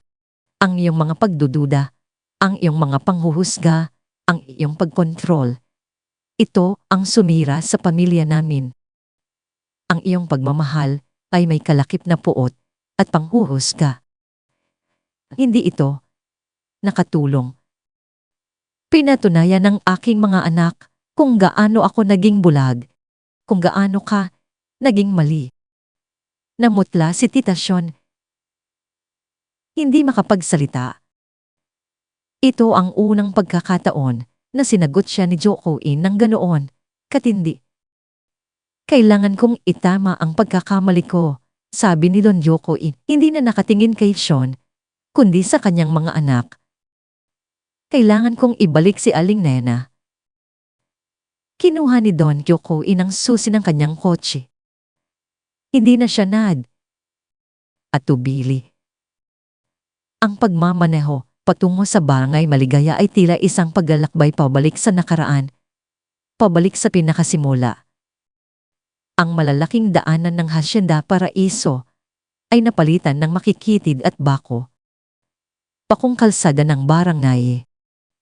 Ang mga ilaw ng Hacienda ay naglaho, napalitan ng mahihinang ilaw mula sa mga kubo at maliliit na tindahan. Bawat layo niya mula sa Hacienda ay tila isang hakbang palayo sa kanyang sariling kayabangan, sa kanyang sakit, at sa kanyang pagiging bulag. Nakita niya ang barangay. Ang mga bahay ay maliliit at magkakalapit. Ang mga bata ay naglalaro sa kalye. Ang mga matatanda ay nagkukuwentuhan sa ilalim ng mga puno. Simple, ngunit puno ng buhay. Hindi kagaya ng Hacienda Paraiso. Dito, ang init ng komunidad ay nakapagpapagaling. Nahanap niya ang bahay ni Nena. Isang simpleng kubo ngunit maayos pat malinis. Sa beranda, nakaupo si Nena, abala sa pagtatahi. Ang kanyang mga daliri ay mabilis na gumagalaw. Ang kanyang mga mata ay nakatuon sa kanyang trabaho. Ang kanyang presensya ay tahimik, ngunit puno ng lakas. Isang lakas na hindi kailangan ng yaman o posisyon. Dahang lumabas si Don Joaquin mula sa kanyang kotse. Naramdaman ni Nena ang kanyang presensya. Angat siya ng tingin, at ang kanilang mga mata ay nagtagpo. Walang galit sa mga mata ni Nena, anging sakit at pagkabigo. Lumapit si Don Joaquin sa kanya, ang kanyang mga hakbang ay mabagal, puno ng pagpapakumbaba. Aling Nena, simulan niya, ang kanyang boses ay nanginginig. Nandito ako, para humingi ng tawad. Tumigil si Nena sa pagtatahi, ngunit hindi sumagot. Tinitigan niya lang si Don Joaquin. Nagkamali ako. Patuloy ni Don Joaquin, ang kanyang mga mata ay puno ng pagsisisi. Naging bulag ako sa aking sariling sakit. Naging duwag ako sa pagharap sa katotohanan. Pinigyan ko ng halaga ang mga bulong ng pagdududa kaysa sa halaga ng iyong kabutihan. Sinaktan kita at sinaktan ko ang aking mga anak. Wala kang kasalanan. Ako ang nagkamali. Ang kanyang mga mata ay nanubig. Patawarin mo ako, Aling Nena. Ang mga salita ni Don Joaquin ay totoo. Ang pagpapakumbaba niya ay totoo. Naramdaman ni Nena ang kanyang sakit at ang kanyang pagsisisi. Ngunit ang subat sa kanyang puso ay sariwa pa. Don Joaquin, sabi ni Nena, ang kanyang tinig ay malumanay, ngunit may matinding bigat. Ang sakit na idinulot mo. Hindi iyan madaling mawawala. Alam ko, sagot ni Don Joaquin. Ang kanyang boses ay halos pabulong. At hindi ko kailanman kayang burahin yon. Ngunit, Nena, sa loob ng ilang araw na wala ka, naramdaman ko ang tunay na kawalan. Hindi lamang pa sa mga bata, kundi para sa akin. Ang presensya mo nagdala ng liwanag sa buhay namin. Hindi ko hinahanap na palitan mo si Elena. Kailanman ay walang makakapalit sa kanya. Pero natutunan kong tingnan ang buhay muli dahil sa iyo. At ngayon, Nena, natuklasan ko na hindi lang pagpapahalaga at paggalang ang nararamdaman ko para sa iyo. Mahal kita, Nena. Hindi ito isang pagpapalit. Ito ay isang bagong pagmamahal, isang pagmamahal na puno ng paggalang at pag-unawa. At kung papayagan mo ako, gusto kong buuin muli ang pamilya namin. Kasama ka. Kasama si Clara. Sa sandaling iyon, lumabas si Clara mula sa loob ng bahay. Narinig niya ang huling bahagi ng pag-usap. Nakita niya ang sinseridad sa mga mata ni Don Joaquin, ang kanyang pagpapakumbaba.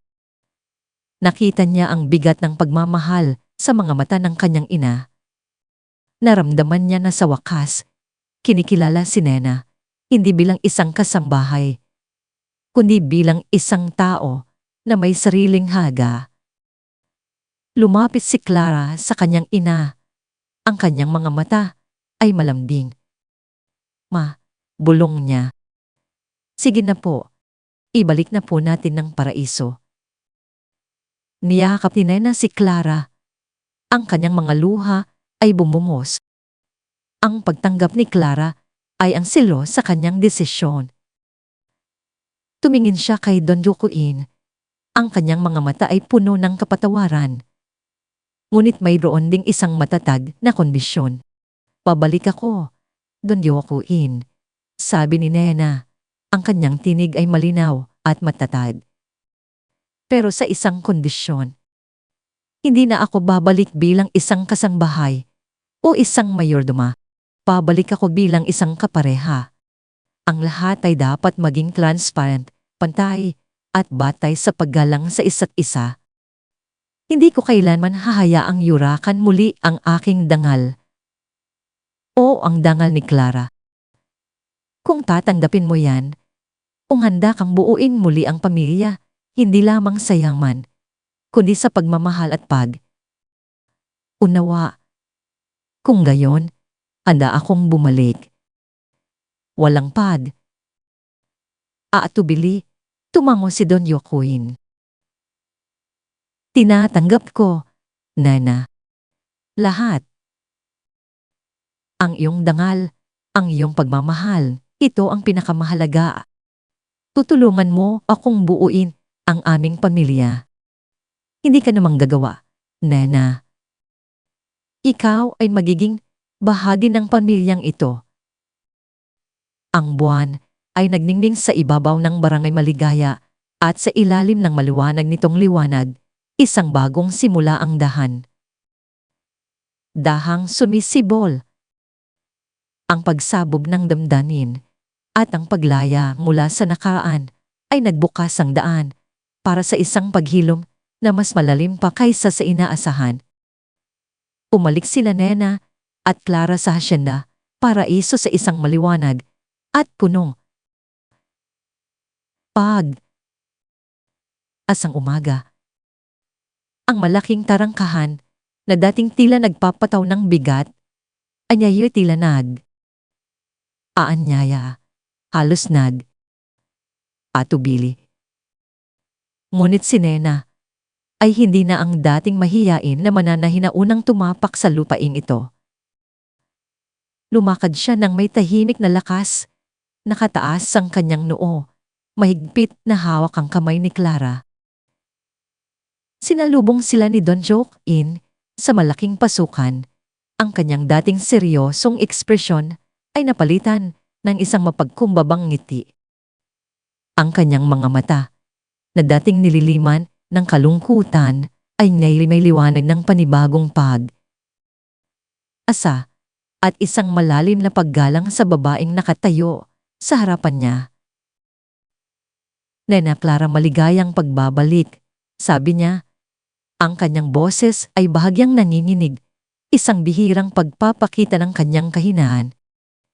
Inilahad niya ang kanyang kamay, hindi upang magbigay ng utos, kundi upang palok ng pakikipagsosyo. Sinalubong ni Nena ang kanyang tingin. Isang tahimik na pagkakaintindihan ang namagitan sa kanila. Hindi na kailangan ng maranyang pahayag. Naibigay na ang mga kondisyon at tinanggap ito ni Don Joaquin. Hindi na siya isang ordinaryong manggagawa, kundi isang mahalagang haligi sa muling pagbuo ng pamilyang ito at ng tahanang ito. Naroon din ang mga bata, sina Paeng, Kea at Tio, nakasilip mula sa likod ni Don Joaquin. Si Tio, na ngayo'y puno ng tapang dahil sa pagbalik ni Nena, ay unang humakbang, isang mahiyain, nang ngiti ang sumilay sa kanyang mga labi. Aling Nena Clara, bulong niya, ang kanyang mga salita ay bahagya, aatubili, ngunit malinaw. Isang melodya ng pagaling. Nagmamadaling lumapit si Sia, niyakap, nang mahigpit si Nena, ang kanyang mga mata ay basa sa ginhawa at kaligayahan. Pumalik ka po, bulong niya. Si Paeng, na laging seryoso, ay tumango, ngunit isang tunay na ngiti, na bihira sa nakaraan, ang nagpaliwanag sa kanyang mukha. Salamat, Aling Nena. Salamat sa pagbalik. Si Clara, bagaman may kaunting aalinlangan pa rin, ay nakaramdam ng init na bumalot sa kanya. Inabahan siya sa pagbalik, sa pagpasok sa isang mundo na napakalayo sa kanyang kinagislan. Ngunit ang tunay na pagtanggap mula sa mga bata, lalo na ang agarang yakap ni Fea ay nagsimulang tunawin ang kanyang mga takot. Kaya malumanay niyang sagot. Ang pagkakita kay Tio na hindi nabingi ay isang patunay sa epekto ng kanyang ina na nagpatibay sa kanyang paniniwala sa desisyon ni Nena. Ang dinamika sa loob ng Hacienda Paraiso ay dahan, ngunit tiyak na nagsimulang magbago. Kinampanan ni Nena ang kanyang tungkulin hindi bilang isang masunurin na mayordoma, kundi bilang isang kapantay, isang kapwa tagapamahala ng tahanan, isang mapagmahal na presensya para sa mga bata at isang kapareha para kay Don Joon. Ang kanyang mga umaga ay hindi na lamang inilalaan sa mga gawain, kundi sa pagpaplano ng mga pagkain kasama ang mga kawani sa kusina, pagtalakay sa aaral ng mga bata, at maging sa pakikipag-ugnayan kay Don Jokotin sa mas maliit at personal na aspeto ng pamamahala ng hacienda. Si Don Joaquin naman ay sadyang nagsisikap na isama si Nena sa bawat desisyon, nirerespeto ang kanyang mga opinyon at pananaw na kadalasan ay nagmumula sa isang praktikal at tunay na pangangalaga na matagal na niyang hindi napapansin sa kanyang pribilehiyong mundo. Ang kanilang relasyon ay isang maselang sayo ng dalawang magkaibang mundo na nagsasama na itinayo sa marupok ngunit makapangyarihang pundasyon ng paggalang sa isa't isa at ng nagsisimulang pagmamahalan. Ang pagsasama ng dalawang pamilya ay isang paglalakbay ng pagtuklas. Si Clara, na sa simula ay tila isang isda na inalis sa tubig, ay unting nakahanap ng kanyang lugda sa banayad na paghihikayat ni Nena at sa nakakagulat na bukas na puso ng mga anak ni Valeriano. Si Kaya, na may artistikong kaluluwa, ay nakahanap ng kaparehong espiritu kay Clara. Si Clara, na mas matanda at mas matatag, ay aalok ng ibang pananaw sa madalas na malungkot na sining ni Sia. Clara, tingnan mo ito. Sasabihin ni Thea, ipinapakita ang isang bagong guhit. Si Clara, sa kabila ng kanyang mga pangarap sa medisina, ay may praktikal na mata para sa detalye. Maganda, Thea. Pero bakit hindi mo subukang magdagdag ng kaunting liwanag dito? Para hindi laging malungkot ang dulo ng kwento mo. Magkasama nilang binago ang art studio ni Thea, nagdagdag na makukulay na pintura at bagong gamit sa sining, ginawa itong isang espasyo ng kagalakan sa halip na simpleng kapayapaan. Kay Paing, nakahanap si Clara ng hindi inaasahang kaalyado.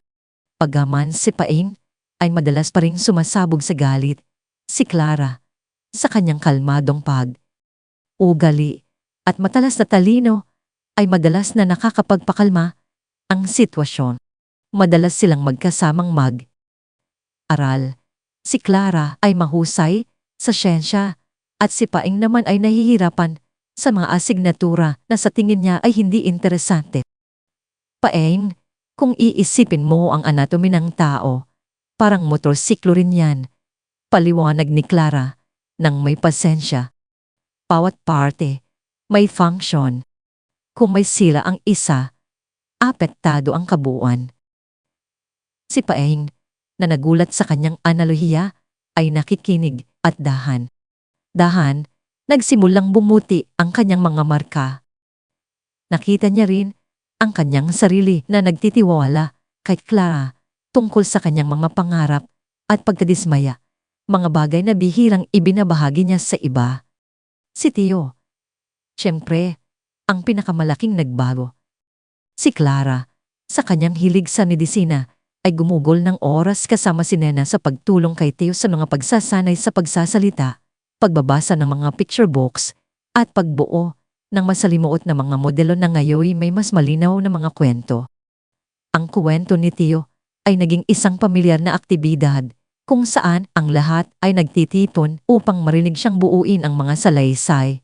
Ang kanyang boses ay lumalakas sa bawat araw. Ang dating tahimik na bata ay ngayon pinupuno ang mga bulwagan ng mahihinang bulong at minsang pagsabog ng masasayang salita. Si Clara ay naging Ate Clara niya, isang nakakapagbigay, taliw at nagpapalusob na presensya na bumuo sa pagmamahal ng ina ni Nena. Gayunpaman, ang buhay sa Hacienda Paraiso ay hindi walang hamon. Si Don Joaquin ay natutong maging isang presending ama at isang mapagmahal na kapareha ng sabay. Nagsusumikap siyang harapin ang kanyang patuloy na kalungkutan para kay Elena. Minsan ay nakakaramdam ng giyot sa kanyang bagong nahanap na kaligayahan. Si Nena, na laging mapagmasid, ay banayan na pinapaalalahanan siya. Hindi po ibig sabihin na mahal ninyo ako, ay mas minamahal ninyo bako kaysa kay Aling Elena, Don Joaquin. Ang pagmamahal po ay hindi paligsahan. Ang pagmamahal po ay pagdaragdag. Masarap po ang alaala ni Aling Elena sa mga puso ninyo. Hayaan ninyo po akong magdagdag ng bagong alaala, bagong kaligayahan. Ang kanyang mga salita ay laging nagbibigay sa kanya ng kapayapaan na nagpapahintulot sa kanya na tanggapin ang hinaharap ng hindi itinatapon ng nakaraan. Ang mundo sa labas, tulad ng ipinagbabala ni Tita Sean, ay hindi laging mabait. Kumalat ang mga bulong sa lokal na mga bilog ng lipunan tungkol kay Don Joaquin Valeriano, ang iginagalang na hasendero, na kumuha ng isang simpleng mananahi bilang kanyang kapareha. Ang ilang mas matatandang kawani sa simula ay nagkaroon ng aalinlangan o sama ng loob salay sa mahigpit na istrukturang panlipunan ng hacienda. Ngunit si Nena, sa pamamagitan ng kanyang patuloy na kabaitan, hindi natitinag na sipag at tunay na paggalang sa lahat, ay unting nakuha ang kanilang loob. Si Clara rin ay naligid sa mga komplikadong panlipunan ng may pagpapahalaga na nagpapatunay na siya ay isang masipag na estudyante at isang magalang na dalaga. Ang kanilang mga aksyon ay mas malakas kaysa sa anumang tsismis. Ang pinakamahirap na hamon, gayunpaman, ay nanatili kay Tita Consolacion Valeriano. Sa simula, pinanatili niya ang kanyang malamig at mapanghusgang distansya. Ang kanyang mga mata ay sumusuri kay Nena nang may pagdududa. Ang kanyang mga labi ay laging handang magbigay ng masakit na puna. Madalas siyang magkomento na naririnig ni Nena tungkol sa mga pamantayan ng pamilyang Valeriano o ang tamang lugar ng ilang tao. Ngunit si Nena, sa halip na maglat ng may galit o pagpapakumbaba, ay laging sinasalubong siya ng may paggalang na katahimikan at hindi natitinag na kalmado. Patuloy niyang tinrato si Tita Sean ng may paggalang, sinisiguro ang kanyang ginhawa at inaasikaso ang kanyang mga pangangailangan sa tuwing bumibisita siya, dahil lang sa ito ang tama. Dumating ang pagbabago sa isang partikular na masamang panahon ng tag-ulan. Si Tita Sean, na ipinagmamalaki ang kanyang matibay na kalusugan, ay biglang nilagnat ng matindi. Ang kanyang personal na nurse na naabutan ng baha ay hindi makarating sa hacienda. Si Don Joaquin ay wala dahil sa isang business trip at ang mga kawani sa bahay, bagaman alala, ay lubos na abala. Si Nena ang tumulong. Nang walang alinlangan, inako ni Nena ang responsibilidad. Naghanda siya ng mainit na herbal tea, naglagay ng malamig na bimpo sa noo ni Tita Sean at matiyagang pinakain siya ng lugaw. Nananatili siya sa tabi ng kama ni Tita Sean sa loob ng 3 araw at 3 gabi.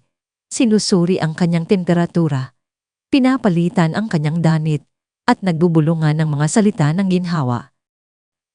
Tiniyak niya pa nga na si Clara, sa kanyang nagsisimulang kaalaman sa medisina, ay nakahanda upang maingat na bantayan ang kondisyon ni Tita Sean. Ginawa ito ni Nena, hindi dahil sa obligasyon, kundi dahil sa tunay na pagmamalasakit ng isang tao. Sa ikatlong gabi, habang dahang gumagaling si Tita Sean at sa wakas ay bumaba na ang kanyang lagnat, idinilat niya ang kanyang mga mata at nakita si Nena na tahimik na nakaupo sa tabi niya, abala sa paggawa ng maliit na kumot para kay Tio. Nena, mahina niyang sambit. Ang kanyang boses ay mahina. Angat ng tingin si Nena. Isang banayad na ngiti ang sumilay sa kanyang mukha. Ising na po kayo, Tita Sean. Kailangan niyo po ng mainit na sabaw. Sinubukan ni Tita Sean na bumangon, ngunit mahina pa rin ang kanyang katawan. Dahang tinulungan siya ni Nena. Bakit mo ito ginagawa? Tanong ni Tita Sean. Ang kanyang boses ay puno ng pagkalito at bahagyang pasasalamat na bihirang ipakita niya. Hindi mo naman obligasyon ito. Matagal kitang pinahirapan ng mga salita ko. Uminto si Nena, ibinaba ang kanyang ginagawang pagtatahi. Tita Sean, ang pagtulong po sa kapwa ay hindi obligasyon. Ito po ay pagpapakatao. At kahit po mayroon tayong hindi pagkakaintindihan noon, hindi po yon nangangahulugan na hahayaan ko kayong isa sa panahon ng pangangailangan. Isa po kayong ina, isang kapatid, at bahagi ng pamilya na ito. At ang pamilya po, nagtutulungan, lalo na sa oras ng kagipitan. Tiningnan ni Tita Sean si Nena. Punay na tiningnan siya. Sa unang pagkakataon, nakita niya hindi ang isang mapanlinlang na karaniwan, kundi isang babaeng may malalim na integridad, kabaitan, at lakas. Isang alon ng kahihiyan ang bumalot sa kanya para sa lahat ng malupit na salita na kanyang binitiwan. Patawarin mo ako, Nena. Bulong niya, ang kanyang boses ay halos hindi marinig. Luha ang namuo sa kanyang mga mata. Tapakasama ko sa iyo. Masyado akong nabulan ng aking pagmamalaki at inggit. Akala ko'y gusto mong palitan si Elena. Panayag na hinawakan ni Nena ang kamay ni Tita Sean. Hindi po, Tita Sean. Walang makakapalit kay Aling Elena. Ngunit ang pagmamahal, tulad ng isang puno, ay maaaring magkaroon ng maraming sanga. Ang pagmamahal ninyo sa kanya ay mananatili. Ngunit ang pagmamahal ko sa pamilyang ito, hindi iyan pagpapalit, kundi pagdaragdag.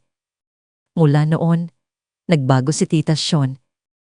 Pinanatili pa rin niya ang kanyang marangal na ugali. Ngunit ang matatalas na gilid ng kanyang pagtatangi ay nilambot ng hindi natitinig na kabaitan ni Nena. Nagsimula siyang tratuhin si Nena ng may tunay na paggalang, maging sa paghingi ng payo sa mga usapin sa bahay o personal na problema. Nagsimula pa nga siyang magbigay ang mga mungkahi para sa hardin ng hasyenda na malugod na isinama ni Nena.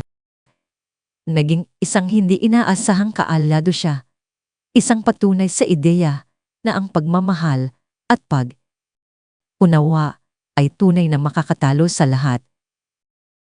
Sa ilalim ng banayad, ngunit matatag na patnubay ni Nena at ang lumalaking dedikasyon ni Don Joaquin, ang Hacienda Paraiso ay sumailalim sa isang hangang pagbabago. Ang nuncio ng kalungkutan ay naging isang kandas ng makulay na buhay. Si Nena, sa kanyang praktikal na pananaw at likas na kagandahan, ay nakipagtulungan kay Don Joaquin upang buhayin ang ari. Ayan, ang mga hardin na dating nakatago sa damo, na dating simbolo ng kapabayaan, ay maingat na muling tinamnan ng mga katutubong bulaklak tulad ng sampagita, gumamela at makukulay na bagain vela na nagpabalik sa matatamis na amoy na minsay minahal ni Aling Elena. Ang malalaking reception house na dating nababalot sa puting tela ay ngayon puno ng buhay na may sariwang abaka robes, lokal na ginawang suliya furniture, at ang masayang tunog ng mga batang naglalaro. Ang mga walang laman na silid na dating pumalingaw-ngaw sa kalungkutan ay ngayon puno ng layunin. Ang art studio ni Fia ay puno ng pagkamalikhain. Ang kanyang mga pinta ay ngayon sumasalamin sa pag-asa at pamilya. Ang kwarto ni Tio ay naging isang mini workshop. Ang kanyang mga modelo ay nagiging mas komplikado. Ang kanyang mga kwento ay mas malinaw. Tinulungan pa ni Paing ang pagtatatag ng isang maliit at organisadong lugar para sa mga manggagawa ng hasyenda, gamit ang kanyang bagong nahanap na kasanayan sa pamumuno. Si Clara, habang nakatuon sa kanyang pag-aral, ay nagdala ng kanyang kabataan at enerhiya. Madalas na tinutulungan si Nena na mag-organisa ng mga programa sa komunidad mula sa hasyenda. Ang hasyenda, Paraiso, ay hindi na lamang isang malawak na ari-arian. Ito ay isang buhay na tahanan. Ito ay isang lugar kung saan ang mga lumang alaala ay pinahahalagahan, ngunit ang mga bago ay sabik na nililikha. Ang tawanan ng mga bata ay umalinlaw-ngaw sa mga bulwagan, isang masayang simponya na matagal nang nawawala. Ang amoy ng nilutong adobo at sinigang ni Nena ay humalo sa matamis na amoy ng champurado mula sa kusina na pumalit sa lumang hangin ng mga nakaraang taon. Ang pagtatapos, ang malalim na pagbabagong ito ay ang kasal ni na Don Joaquin at Nena. Ito ay isang simple, pribadong seremonya na ginanap sa muling binuhay na hardin ng Hacienda Paraiso sa ilalim ng lilim ng matatandang puno ng mangga na pinalamutian ng mga string ng fairy lights at sariwang mga garland ng sampagita. Walang mga maranyang bisitang aristokrata, tanging ang pinakamalapit na pamilya at ang mga kawani ng hasyenda, lahat ay nakasaksi sa isang iisang pinanday hindi sa katayuan o yaman, kundi sa ibinahaging kalungkutan, katatagan at walang pundisyon na pagmamahalan. Si Nena ay nakasuot ng isang magandang bordang barotsaya, isang patunay sa kanyang pamana at isang simbolo ng kanyang tahimik na kagandahan. Si Don Joaquin, ang kanyang mga mata ay nagniningning sa kaligayahan, ay nakatayo sa tabi niya, mahigpit na hawak ang kanyang kamay. Ang kanilang mga anak sina Paeng, Sia, Tio, at Clara ay nakatayo ng magkasama, isang nagkakaisang pamilya. Ang kanilang mga mukha ay nakangiti sa pagmamalaki at kagalakan. Maging si Tita Sean, na elegante ang suot, ay nakaupo sa unang hilera. Isang banayad ng ngiti sa kanyang mga labi, ang kanyang mga mata ay nagtataksil sa isang tunay na init habang pinapanood niya ang kanyang kapatid na makahanap ng kaligayahan at ang kanyang mga apo na gumaling. Hindi lamang niya tinanggap si Nena, kundi natuto rin siyang respetuhin at mahalin siya, na kinikilala ang tunay na esensya ng pamilya. Ang pari ay nagsalita, hindi tungkol sa dalawa na naging isa, kundi sa marami na naging isa.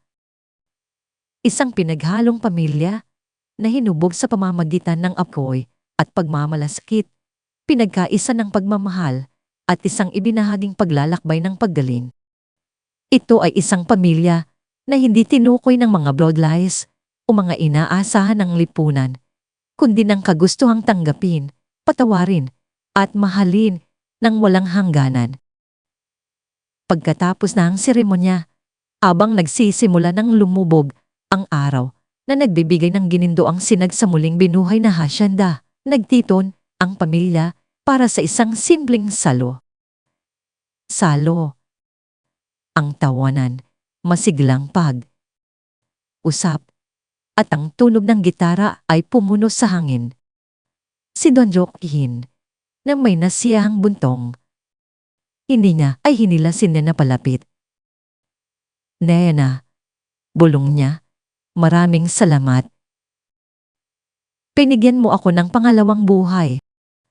Sumandal si Nena sa kanyang balikat. Hindi po doon yokuin. Pinigyan po natin ang isa't isa ng buhay. At binigyan po natin ng paraiso ng pag-asa. Ang eksena ay dahang lumabo. At pagkatapos, tila sa isang salamangka, ito ay nagbago, bumalik sa flash forward na nagsimula sa kanilang kwento. Ang Hacienda Paraiso, masigla at buhay. Ang malalaking tintuan ay bukas. Ang sikat ng araw ay bumubuhos sa eleganteng loob. Ang tunog ng tawanan ng mga bata ay umalingaw-ngaw sa mga bulwagan. Si Don Yokoin, na ngayon may mga puting hibla sa kanyang buhok, ngunit may nagniningning na liwanag sa kanyang mga mata, ay nakaupo sa isang duyan. Banayad na dinuduyan si Tio. Magkasama silang naglililok ng isang modelong bangka, paminsan. Minsan ay nagbibigay si Tio ng malinaw at masayang komento. Si Fia, na bukas ang kanyang sketchbook, ay kinukunan ng gininto ang kulay ng paglubog ng araw mula sa veranda. Ang kanyang mga guhit ay matatag at puno ng buhay. Si Pain, na ngayon matatag at responsable, ay ginagabayan ng isang grupo ng mga batang manggagawa sa malalayong bukirin na naglalarawan ng pamumulo na laging nakita ni Nena sa kanya. At pagkatapos, lumabas mismo si Nena mula sa pangunahing bahay. May dalang tray na puno ng merienda, puto, kutsinta at bagong lutong kape. Siya ay nakasuot ng isang simple, ngunit eleganteng barot saya. Ang kanyang mukha ay nagliliwanag sa kapayapaan at kaligayahan. Inabot ni Don Yokoin ang kanyang kamay, ang kanilang mga mata ay nagtagpo sa isang mapagmahal na tingin na nagsalita ng maraming tungkol sa kanilang paglalakbay. Si Clara, na ngayon isang confiding medical student, ay nakikipagtawanan kay Tita Sean. Tinutulungan siyang putulin ang mga makukulay na orchids. Isang eksena na hindi may isip ilang taon na ang nakalitas. Ang kamera ay lumipat sa isang maliit na altar na nakatuon kay Aling Elena, pinalamutian ng mga sariwang bulaklak at isang nakakramad na larawan. Ito ay isang lugar ng mapagmahal na alaala, hindi kalungkutan. Ang alaala ni Elena ay hindi nakalimutan. Ito ay pinarangalan bilang bahagi ng masiglang tela ng bagong paraiso. Igla, isang punog ng kalansingan ang umalingaw mula sa kusina, isang palayok na aksidenteng nahulog ng isa sa mga bagong batang katulong sa kusina na sinundan ng isang nagulat na tawa. Si Nena, sa simula, ay napakurap. Isang maliit, halos hindi mahahalata, na kislap ng aalala ang dumaan sa kanyang mukha. Tumako ang kanyang mga mata kay Don Yokoin, pagkatapos ay kay Clara, na ngayon mapaglarong sinisisi ang katulong sa kusina. Ngunit pagkatapos, isang banayad ng ngiti ang sunmilay sa labi ni Nena. Sinalubong niya ang nakakapagbigay katiyakang tingin ni Don Yokoin. Marahan nitong pinisil ang kanyang kamay. Ang kamera ay lumapit sa mukha ni Nena. Ang pananaliang aalala ay mabilis na naging isang malahim na pakiramdam ng kalmado at pagpapasya. Hindi na mangyayari. Ang kanyang panloob na boses ay nagpatibay, hindi nang may takot, kundi nang may hindi nadirinig na katiyakan.